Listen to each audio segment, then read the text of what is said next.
On September 10, 2025, Charlie Kirk, co-founder of Turning Point USA and a leading conservative voice, was shot and killed during a speaking event at Utah Valley University.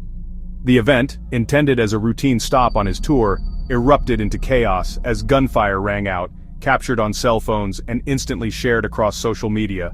First responders arrived quickly, but Kirk was pronounced dead at the scene, sending shockwaves through the nation.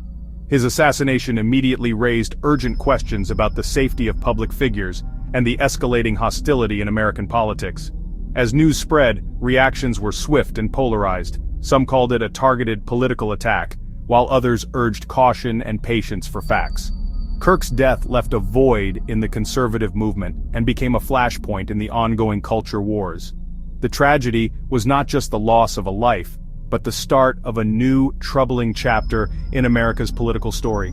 It forced the nation to confront the real-world consequences of heated rhetoric and deep divisions. Police quickly arrested Tyler Robinson, a 22-year-old from Washington, Utah, as the suspected shooter. Robinson had no clear political affiliation and hadn't voted in recent elections, complicating the search for motive. Investigators found he'd recently expressed hostility toward Kirk online, hinting at political motivation, but the evidence was murky. Chillingly, Robinson had carved phrases like, "Hey fascist, catch," into his ammunition, suggesting an anti-fascist motive. Other markings referenced internet memes and gaming culture, blurring the lines between irony, dark humor, and belief. Was Robinson a political extremist, or a troubled individual shaped by online chaos?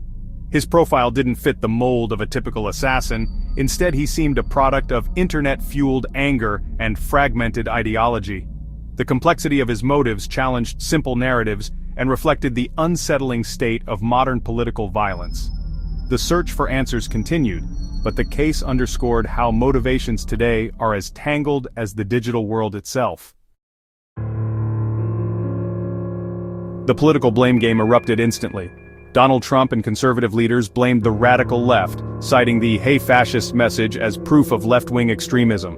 Conservative media and figures like Alex Jones amplified calls for retribution, framing the attack as part of a broader war on the right. Meanwhile, Democrats and some Republicans urged restraint, warning against using the tragedy for political gain. Leaders like Gavin Newsom and Nancy Pelosi called for calm, while Speaker Mike Johnson asked for reflection and less partisan anger. The reactions revealed a deep political chasm, each side using the tragedy to reinforce its worldview. Online, many hoped the shooter would fit their preferred narrative, highlighting a dangerous partisan impulse. Instead of national mourning, Kirk's assassination became another front in America's political war. The tragedy deepened divisions, fueling more anger and suspicion. As blame spread, experts warned of a dangerous spiral. They cautioned that partisan finger-pointing after violence can inspire retaliation, creating a cycle of tit-for-tat attacks. Bruce Hoffman of Georgetown described modern extremism as a salad bowl of ideologies. Attackers mix personal grievances, online influences, and chaos. The FBI now tracks nihilistic violent extremism, violence without a clear political goal, but fueled by despair and digital culture. Experts noted that extreme rhetoric from leaders and media can make violence seem justified to unstable individuals.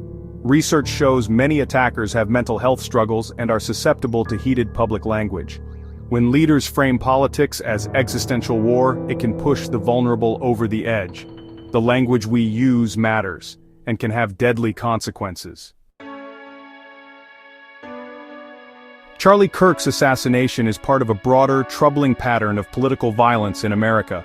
Recent years have seen attacks from all sides, left, right, and beyond, proving the threat is complex and ever-changing. History shows violence targeting politicians and public figures is not new, nor confined to one ideology. The instinct to blame the other side only deepens divisions and makes future violence more likely. The only way forward is to lower the temperature, reject dehumanizing language, and refuse to see politics as war. Leaders, media, and citizens must promote calm and understanding, not fuel the fire. The tragedy of Charlie Kirk's death should be a wake-up call for a more peaceful, respectful path. America's future depends on choosing dialogue over division.